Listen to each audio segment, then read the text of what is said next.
সম্মানিত দর্শক মণ্ডলী, আমি রাজেশ শেখ সত্যদর্পণ এইচডি নিউজে আপনাদের স্বাগত জানাচ্ছি। আজকের বিশেষ খবরের দিকে আমরা নজর রাখব। রঘুনাথগঞ্জ ২ নম্বর ব্লকের অন্তর্গত। আপনারা জানেন এখানে রমরমিয়ে চলছে মাটির ব্যবসা। মাটি বিক্রি করো, পয়সা উপার্জন করো। সেখানে জলাশয়, পুকুর থেকে শুরু করে এমনকি ড্রেন পর্যন্ত বাদ যায় না। জি, এমনই ঘটনা আপনাদেরকে দেখাচ্ছে। সেই ভিডিও আপনারা দেখতে পাচ্ছেন এইচডি নিউজের পর্দায়। দেখতে পাচ্ছেন কিভাবে একের পর এক ঐতিহাসিক অর্থাৎ প্রাচীন পুকুরগুলি দখল করে নিচ্ছে, তার উপরে অট্টালিকা বানানো হচ্ছে। সমস্ত দর্শক মণ্ডলী, এমনকি জেলা পরিষদের জায়গাও দখল করে নেওয়া হচ্ছে। আপনারা দেখতে পাচ্ছেন সেই চিত্র। এবং মিঠিপুর গ্রাম পঞ্চায়েতের পাশেই প্রধানের বাড়ির লাগোয়া একদম মন্দিরের সামনে, দুর্গা মন্দিরের সামনে সেই পুকুরেও কিন্তু কনস্ট্রাকশনের কাজ অলরেডি চলছে। এতে করে অত্র অঞ্চলের প্রধানের কোনো ভূক্ষেপ নেই এবং তার সঙ্গে সঙ্গে প্রশাসনের নীরবতাও কিন্তু প্রমাণ বহন করছে। ভবিষ্যতে অতিবৃষ্টি এবং বন্যার সময় কিভাবে ভয়ঙ্কর পরিস্থিতি হতে পারে ভবিষ্যতে, সেটা নিয়ে কিন্তু অবশ্যই আমাদের চিন্তা ভাবনা করতে হবে। এবং তার সঙ্গে সঙ্গে মিঠিপুর গ্রাম পঞ্চায়েতের যতগুলি নিকাশি নালা রয়েছে এবং পানি যাতায়াতের জন্য যে বড় হাইড্রেনগুলি রয়েছে জেলা পরিষদে, সেই জেলা পরিষদের হাইড্রেনগুলি, পঞ্চায়েতের ড্রেনগুলি একদম টোটালি বন্ধ হয়ে গেছে। এর জমিদারি কে নিবে? এর জিম্মেদারি কে নিবে? প্রধানের সঙ্গে আমরা কথা বলছি না ফোন আলাপে। কি বললেন আমরা বিস্তারিত শুনে নেব এইচডি নিউজের পর্দায়। চোখ রাখুন সত্য খবর সব সময়। যে মিঠিপুরের বিভিন্ন জায়গাতে আপনার পুকুর ভরাট চলছে, আপনার বুথের ওখানে চলছে পুকুর কোন একটা, তারপরে আপনার ওই কি বলছে রাজীবদার বাড়ি ওই সব যেতে বানের ধারে ওখানে চলছে, ঠিক আছে। দুই জায়গায় হলো, আপনার কালী মন্দিরের ওখানে একটা। তো এই বিষয় নিয়ে কি বলবেন? বিষয় বলতে যারা পুকুরটা করছে ওদের নিজস্বই, হ্যাঁ নিজস্বই, হ্যাঁ। পুকুর তো নিজস্ব হলে তো কি পুকুর ভরাট করতে পারে? এটা কি আইন আছে? পঞ্চায়েত থেকে এনওসি নিয়ে যায়নি, নিজেরাই নিজে করেছে। তাহলে আপনার তো দৃষ্টিগোচরে এগুলো সমস্ত কাজ কাজ হচ্ছে,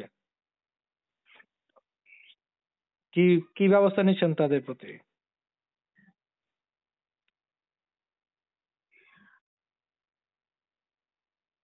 প্রধান সাহেবা বলুন। হ্যাঁ বলে। বলছিলাম যে এই যে কাজগুলো হচ্ছে আপনি কি স্টেপ নিচ্ছেন? আপনার তো একদম বুথেই পুকুর কোনা বিশাল পুকুর ভরাট চলছে একদম প্রকাশ্যে। এই পুকুর কোনার ব্যাপারটা জানা ছিল না আমার ওই দিকটা, ঠিক আছে।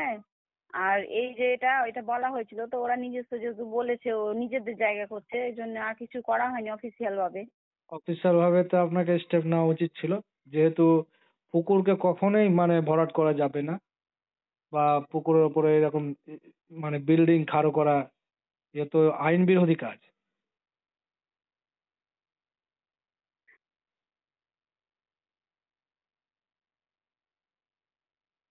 বাকিটা আমার জানা নাই, হ্যাঁ আমি জেনে তাহলে বলতে পারবো। তো আপনি তাহলে স্টেপ ভবিষ্যতে এখন কি নেবেন না কি বলছেন? হ্যাঁ, আমি এই ব্যাপারটা যখন জানলাম আপনার কাছ থেকে তখন অবশ্যই আমি নিব, এটা আলোচনা করব করে। আপনি তো প্রধান, আলোচনা আলোচনা কি অবকাশ আছে আর? অবকাশ বলতে আমি তো প্রধান, কিন্তু আমি স্টাফের সঙ্গে তো কথা বলবো, কি করে চিঠি মিঠি কি করতে হয়, কি প্রসেস, সেটা তো আমার জানা নাই। সেভাবে করতে হবে, সেটাই বলছিলাম আমি। আচ্ছা, তাহলে মিঠিপুর অঞ্চলের যে বিভিন্ন জায়গায় পুকুর ভরাট চলছে প্রকাশ্যে এবং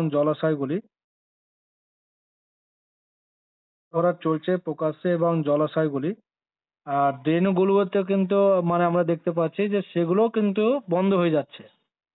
তো ভবিষ্যতে যে অতিবৃষ্টি হবে বা যখন জলের সংখ্যা বৃদ্ধি পাবে তখন তো আপনার ড্রেনগুলো কাজ করবে না। তার আগে কি আপনারা স্টেপ নেবেন? হ্যাঁ, যে ড্রেনগুলো নোংরা আছে সেগুলো তো নিকাশি ব্যবস্থা ঠিক করা হচ্ছে। মিঠিপুর বেসিক স্কুলের সামনে একটা ড্রেন ছিল, সেই ড্রেনটা কিন্তু দীর্ঘদিন ধরে বন্ধ আছে, কোনোদিনই ওটাকে আবিষ্কার করা হয়নি এবং বিভিন্ন ড্রেনগুলো এখনো পর্যন্ত মানে পরিষ্কার পরিচ্ছন্ন হচ্ছে না। তো সেগুলো কি হচ্ছে কাজ না হবে? সেগুলো এখন হচ্ছে না, ওগুলো যেহেতু জেলা পরিষদ দায়িত্বে পড়ছে, পঞ্চায়েত থেকে অতটা কাজ করা যাবে না। বাকিটা আমি অঞ্চল আপনাকে বলে দিই, আমাদের জেলা পরিষদের জায়গায় যদি এরকম হয়ে থাকে তো আমরা ক্রমাগত সেটা নিয়ে ব্যবস্থা নিচ্ছি। ইতিমধ্যে বেশ কয়েক জায়গায় আমরা জেলা পরিষদের জায়গা উদ্ধার করতে পেরেছি, এখনো কিছু জায়গায় বাকি আছে। ওই যে বললাম, সম্পূর্ণ কখনোই সম্ভব হয়ে ওঠে না আমাদের দ্বারা। এই মিঠিপুরে যেভাবে ক্যালভেট আছে, ক্যালভেটের ওখানে একটা জল নিকাশের ব্যবস্থা আছে, সেখানে অবৈধভাবে বিল্ডিং উঠছে এবং এখানে খামরা ভাপে স্কুলও অবৈধ স্কুলকে জায়গা দিচ্ছে, যেহেতু জেলা পরিষদের জায়গা, সরকারের জায়গায়, তাকেও দখল করে নেওয়া হচ্ছে। কারা করছে এটা? এটা করছে ওখানকার স্থানীয় স্থানীয় লোকেরা। দেখুন, এইটা আপনারা বললেন, আমার নলেজে দিলেন আপনারা, আমি আজকেই জানতে পারলাম মিঠিপুরের এই ঘটনা। আমি প্রশাসনের সাথে আলোচনা করব, এরকম হচ্ছে বা হয়েছে সঠিক তথ্য কি আছে এবং কারা করছে, কেন করছে, সেটা জেনে আমরা আশা রাখছি যে আমরা স্টেপ নিতে পারবো। ধন্যবাদ।